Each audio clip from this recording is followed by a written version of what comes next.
Okay, it's Wednesday, November 2nd, 2011. Some of you know I've been trying to find another second generation probe with a 5-speed in it. I've looked at two. I've looked at a 95 that had the transmission pretty much blown up, that didn't start, and the seller wanted about 800 bucks. It was Rio Red. It was decent for Rio Red. It wasn't faded. I passed on that because it would cost me about $1,200 just to even get the transmission replaced. And I've looked at after that, about a couple weeks later, I looked at a 94 GT that was worse off yet. It was hit. Well, first off, they said it had a bad fuel pump, which I don't know, I couldn't get it to start. And then the second problem I noticed was it was hit right in about here, pushed in maybe about 3 inches or so, and the ground effect was split all the way down there. And on the back hatch, since the 94s had their license plate where the center reflector is, this portion of the hatch from here to about here was just totally gone. It wasn't even there. Then on the inside, the body was rotten on the bottom, along with the inside of the bottom of the hatch was gone. And the spoiler here on the right side was completely rusted free of the hatch. I just don't mean surface rust here. I mean this whole portion of the hatch was gone. And on the passenger side, it's about the same as the driver's side. It hit on the rear quarter, some damage on the door. And I had to struggle to get the hood open. I pulled the hood release in the interior, and the hood didn't pop up like it does. I had to force it up. And I saw that the front valve cover was white from corrosion. I just decided just to pass on this car. It wasn't worth it. And I looked around a bit more. I happened to get on Auto Trader looking around.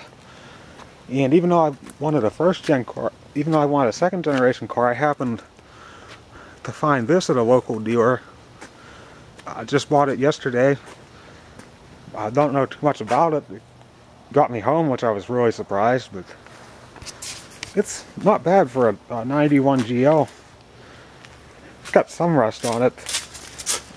On the bottom of the fender here, on the rocker, there's a little bit right in here.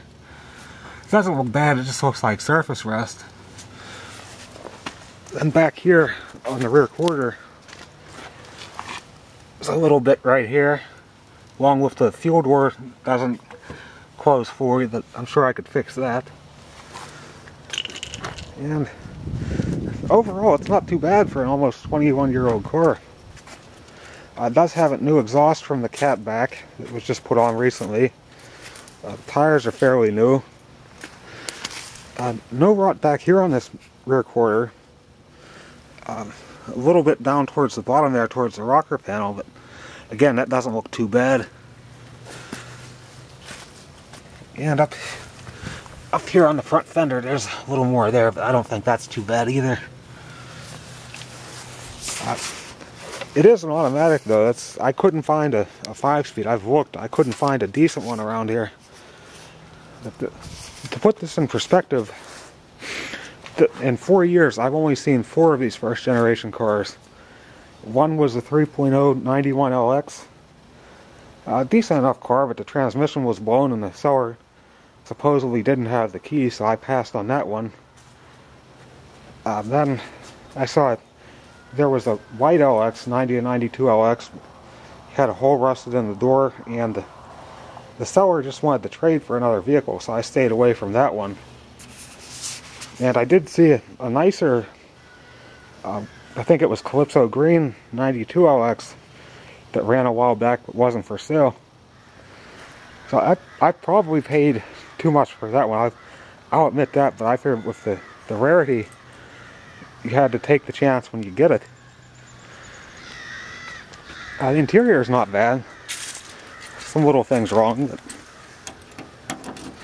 no power locks or windows on this since it is a GL. There's no rod on the rocker panel, which is a good thing here. It's gray cloth. Not too bad. It does have the automatic shoulder belts, which were 90 and 92 only.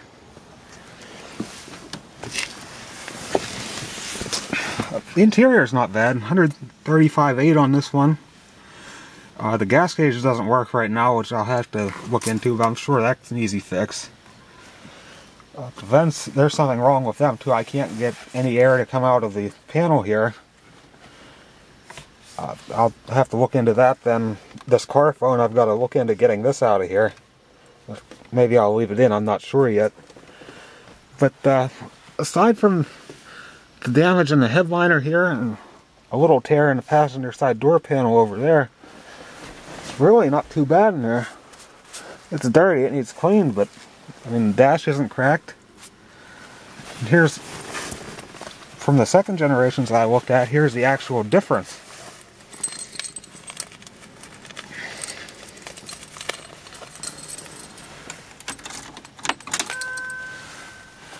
I didn't get this far before.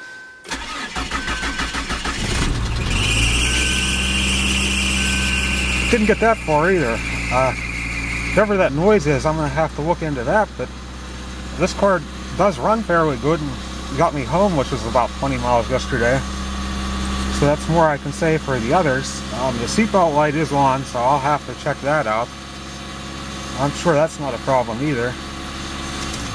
A couple differences between these cars and the second gens. One of them is with the steering wheel. On the second generation probes, you can just move the wheel by itself, but on these first gen cars, this whole portion of the instrument cluster can move. This one's a bit sticky, but it does move. Also, you'll notice there's no stalks on the steering column here. The headlight switch is over here. The turn signal is up here. Cruise control.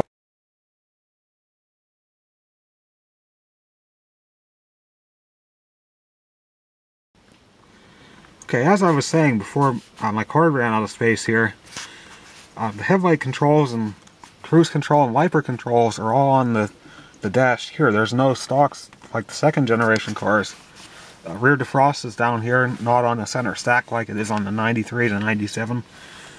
Plus, one of the things common to all first generation years about the headlight switch is that, like the 93 GTs, you can turn the headlight knob forward to turn the lights on, push it in and turn it forward to keep the lights up even though they're off.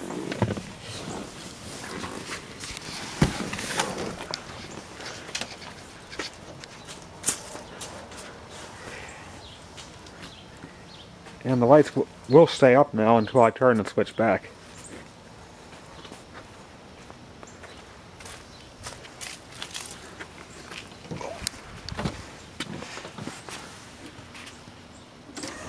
Turn the switch back and they do drop down. The only thing with these headlights is the one on the right side won't drop all the way back. It sticks a little bit.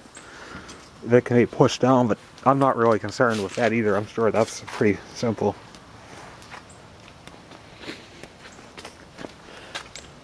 One thing about these cars, they do seem roomier inside than the second generations do.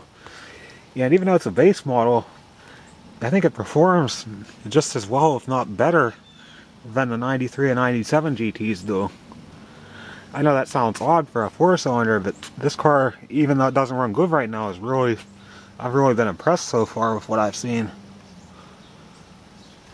It does have the Mazda F2 2.2 liter 4-cylinder.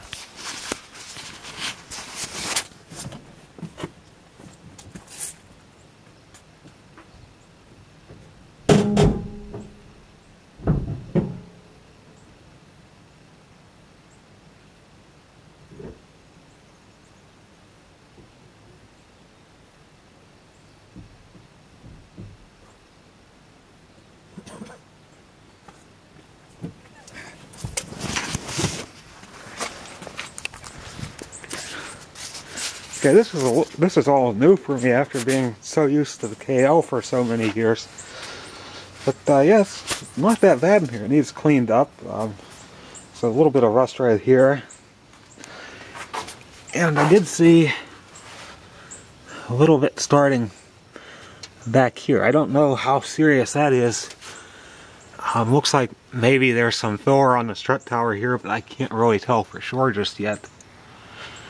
Overall, I mean, it needs work, but it's still, for a 20-year-old probe, it's still decent. I mean, it runs good, it shifts real good.